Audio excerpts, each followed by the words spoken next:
with Victory Fighting Championship CEO Ryan Stoddard today. Thanks for joining us on the Must Love MMA show. How are you today, Ryan? Good. How are you? Good. So, Ryan, you've got this amazing thing going on. It's like a year-end blitz, I guess is what we'd call it. 3 shows in 30 days. Wow. Before we get into the specifics of each fight card, how the heck did you come up with this idea? And are you going to be sleeping at all during this time? Or probably not. It really wasn't an idea. It was more or less, it came about originally. The December 23rd show was supposed to be in early November. The UFC had some things back up against each other and asked if we could adjust the date. And, obviously being our partner, we try to be as accommodating as possible. So we were able to work with our venue and get the date adjustment. Normally I don't like doing shows that close to Christmas, but, it's the Friday night before Christmas Eve. People are just going to be getting off work for the weekend. Obviously you think there's some travel things that play into that, but in all honesty, a lot of people have been really excited about it, and ticket sales have been really great so far. So I honestly believe we're going to have a pretty good night that night. And for me, I don't like to travel during the holidays. I'm very much a homebody. So when Thanksgiving and Christmas Eve and those come around, I tend to like. For me, that's when I'm finally like, okay, I should do something, whether it's going to a movie or going out or anything else, because, I know I can't get any business done on Christmas Eve or Christmas Day, so on and so forth. So those are like my little vacations. So it's like, okay, my mind is clear. I can go do something. So I think a lot of people will find a similar sentiment with that. And, our Thanksgiving show is actually, this has been the best pre-sales we've ever had for an event this year so far. So we're confident in the dates. Wow, congrats. Yeah. Thank you. We're really confident in the dates, and, the fighters have all seemed to be, really receptive of everything. And once we put all the dates together, I was kind of like, oh, 30 fights, 30 days. Wow, that's ballsy of us. But it's come together pretty well. I don't want to, curse myself or jinx myself and say this, but right now we're ahead of schedule with a lot of our stuff. Most everything is done. Our poster for 54 dropped today. The poster for 55 is going to drop next week. And then really it's just being diligent about staying on the marketing and getting all the little details done leading up into the show. But really we took time off from July until, November, because here in the Midwest, college football kind of rules the roost. And especially here in Omaha, the University of Nebraska Huskers, that takes precedence over anything. So I can't really do shows from August until November. So here we are, 3 shows, 30 days. Right. We've done 2 shows within 2 or 3 weeks of each other before. So, what's one more? Yeah. Amen to the football, because I live down in Florida, and if you're not a Gator, you're just not alive down here. It's so funny that people are such Gator fans, because growing up here in Nebraska, it was always, the University of Miami in the 90s that we were, or Miami Hurricanes that we were always, right. were the big deal then, and then the Seminoles in the early 2000s. So it's kind of funny to see how each of them kind of pop up and have their real successful years here and there and everything else. But the fact that Florida's got 3 amazing teams like that, I think that's a cool thing. Yeah. It is a football blitz here every weekend, for sure. Let's get back to the card, though. Let's start with VFC55, Rhodes versus Stallings, Wednesday, November 23rd in Waterloo, Mike Rhodes' hometown. By the way, I spoke with Mike Rhodes today just a few hours ago. He is so pumped up for this fight. Yeah, no, talk about, like, we did an event in May in Waterloo, and it was just one of our small little fight night shows that we do to, kind of find new talent, and we go into certain markets just to test waters, things like that. And we really didn't put a lot of marketing effort into the event, and we had like 1,300 people show up it was crazy. It was one of the more successful, smaller shows I've ever done that was a debut in a market. And it was like a perfect storm that came together because, 6 weeks later, Mike Rhodes wins our middleweight title, and it's like, of course, you know what? This just makes sense. And then what was even funnier about it is we signed Jeff Curran in mid-July, and the main gym there in Waterloo, he's the jiu-jitsu affiliate. Yep. So he's the black belt there for that main gym, and then Ryan Stoddard trains with Mike Rhodes, and it's like just I love when you get these little perfect storms that come together and make for a good, strong, successful event in a marketplace like that. So, this will obviously be the biggest show that's ever been in Waterloo, Iowa. We're anticipating a sold-out crowd of about 2,000 people, and Mike Rhodes is pumped. I want to get back to what you mentioned about Jeff Curran, because I don't know if all my fans know, but Love MMA, Curran's got a really great track record. He's fought Uriah Faber, Joseph Benavidez. Talk to me about how you see that fight going down. He's the co-main event. Honestly, it's going to be interesting. Ryan Stoddard is 6-0. He's really burst onto the scene for us this year. When we signed him, he was 2-3-0, somewhere in there, and he fought 3 times, between January and July for us, and came out and got 3, really impressive finishes. First event, I think it was a 3rd round submission. Second event, it was a 1st round head kick KO that was just a highlight, and then that very next fight, it was a 2nd round submission. So we've seen all sorts of different things out of Ryan, and what I love about him is, he was in the after he had that head kick knockout, he was in the gym on Monday. He didn't take a big break or anything else. I mean, he's a very determined athlete, and those are the kinds of people that I love to work with. And my job is to keep them busy and keep them, putting them in the right fights that helps them grow. And Jeff Curran is one of those guys that if he can't beat somebody as talented as Jeff Curran, who's been at the top of his game and kind of seen and done it all, then he needs to work on things before he goes to the UFC. Right. So this will be a great place for him to see where he is. And then Jeff, honestly, had obviously retired once before, and he had approached his agent about us. He's like, I don't know what it is about Victory. I'm watching it on Fight Pass all the time. I just really want to fight here. And so it was a situation where they'd been asking me for 2 or 3 months, and I was like, man, I really don't know if I have anything for him. Let me poke around and see. And the Stotts fight kind of came up, and I'm like, what do you think of this? And they're like, we'll take it. Jeff really doesn't shy away from a tough fight, and the fans are the ones that are going to reap the rewards of this one. Yeah. I'm looking forward to that fight. It'll be really good. Now, you on VFC54, which fans goes down Friday, December 9th from Omaha, Nebraska. You've got 3 title fights on the line. Let's talk about that card. Well, we tend to go hard and heavy here in Omaha. We have a beautiful home in our venue at Baxter Arena. It's only a year old this month. It's University of Nebraska Omaha's venue. I mean, it was like a $300 million facility. We're very lucky that they have been so welcoming to Victory.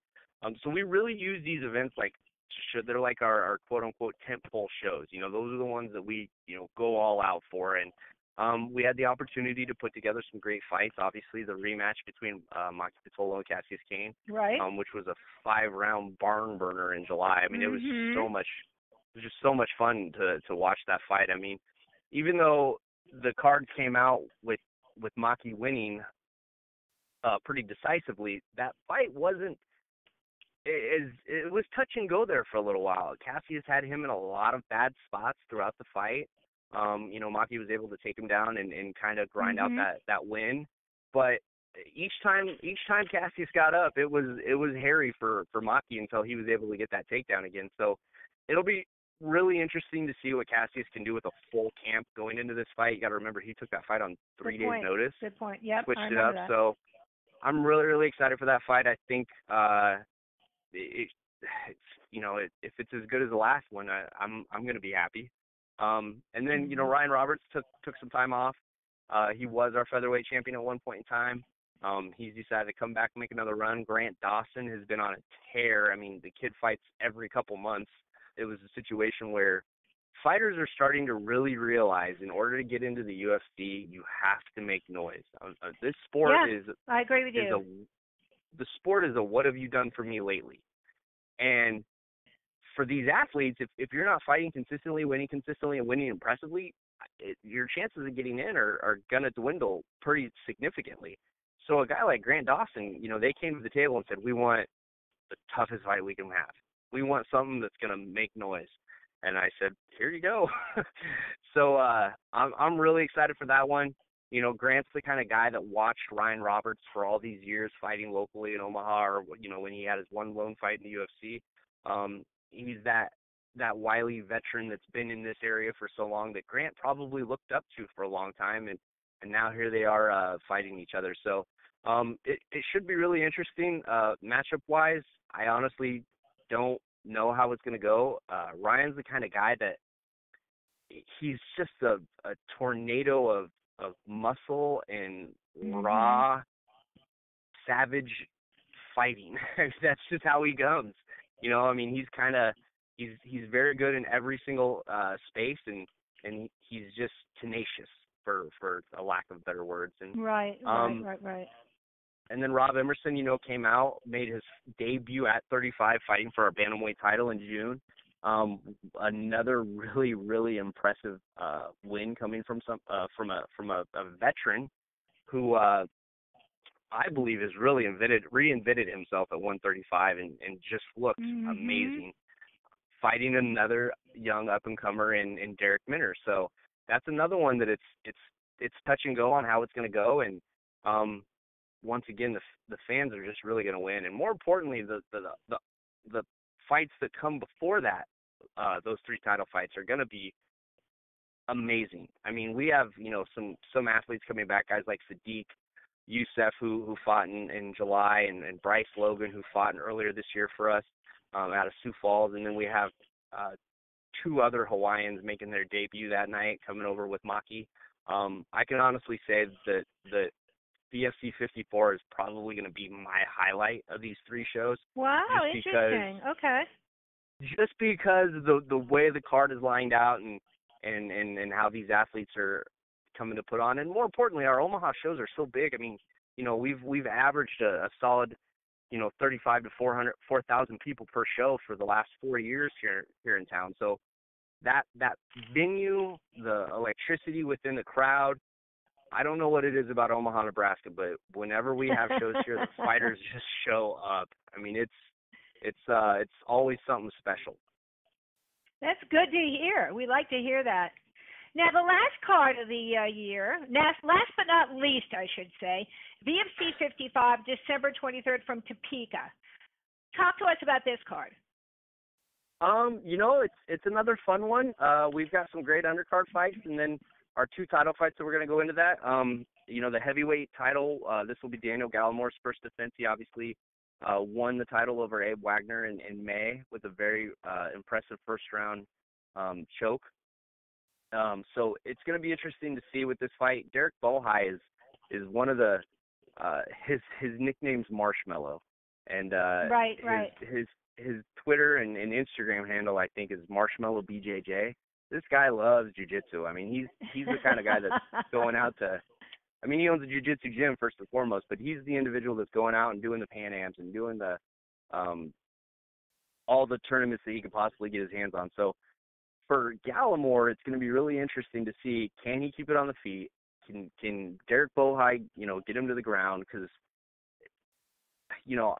I know Derek Bohai has very, very, very good jiu-jitsu. We haven't seen a lot of Daniel Gallimore put in those bad positions, so I honestly have no idea, how it's going to go if Derek gets him to the ground. But heavyweights tend to either they end in the first or they end in the 5th. Yeah, so true. Good point. It'll be it's going to be a fun fight. It's definitely going to be a chess match. And the best part about it is they're both locals. Derek's from Kansas City, Daniel's from Topeka.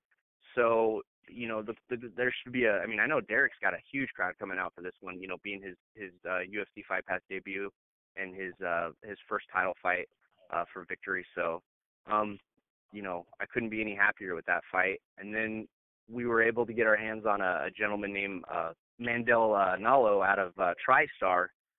Everything I've heard about him is he's going to be bigger than Rory, bigger than GSP. He's the next big thing to come out of Canada. And yeah, isn't that crazy? I mean, to think about that, being bigger than Rory McDonald or being as big as GSP, that's saying a lot. So Jake Lindsay's going to have his hands full. He's fought for us twice this year. Was really decisively, winning over Dakota Cochran at VFC47, and then kind of got clipped in that third round and finished with that guillotine. Came back with a vengeance and won a very, very exciting fight in May, and here he is coming back to get his title that he had before he went to the UFC. So I couldn't be any happier with that fight.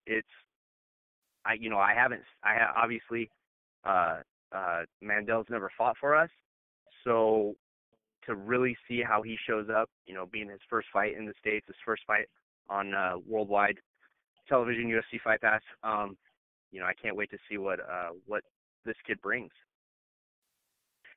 Ryan, I applaud you because you've done so much with the organization, and the fact that you're now in the UFC Fight Pass, you've really taken a giant leap. And what a way to end 2016 with these 3 amazing cards. What's on tap for 2017 then? More of the same, I guess. My big thing is I don't want to go backwards. You know what I mean? The goal for 2016 was to come out hot and heavy and impress our fans. The first half of the year. Obviously, the second half is a situation where we wanted to take some time off and really the broadcast stuff is new to us too. With UFC Fight Pass, the UFC doesn't come out and handle all that stuff. We run our own broadcast from top to bottom. We bring in our own production shop, hire our own directors, producers who have been amazing. A guy named Corey Smith is my director-producer out of Kansas City, and I can't say enough good things about him. In all honesty, we wouldn't be as successful as we've been this year if I wasn't able to get my hands on him. He's really been that difference maker, and I don't know this world as well as I know everything else within the MMA landscape on a regional level, the ticket sales and the production and the venue stuff. So this is me learning. The first 6 shows were us learning. And if we were that good just while we were getting our feet wet, how good can we be as we continue to get better and grow? And that was what the last couple months taking that time off was. It was to sit down, reevaluate, see what worked, what didn't work, and just continue to get better. I don't like being it's onward and upward, growing always. Ron, where can people get tickets for the fights? All 3 of our events right now are on CageChicks.com. You can pick those up there. It's a really great site if there's an athlete that you want to support. The athletes all get 20% commission on every ticket that you purchase from them. Their names are going to be listed in there. That's one of the coolest sites in the world, in my opinion. It's the most user-friendly, and the concept of it is it's like one of those things where the first time you use some kind of random tool that you purchase at Bath and Body Works or Bed Bath and Beyond, and you go, wow, this is ingenious, and it's the simplest thing. How did no one else think of this before now? To me, that's Cage Chicks. It's like, oh my gosh, light bulb. And actually, the founder of Cage Chicks was also the founder of Victory in 2002. Victory J is his name. Super good guy, still a very good friend of mine.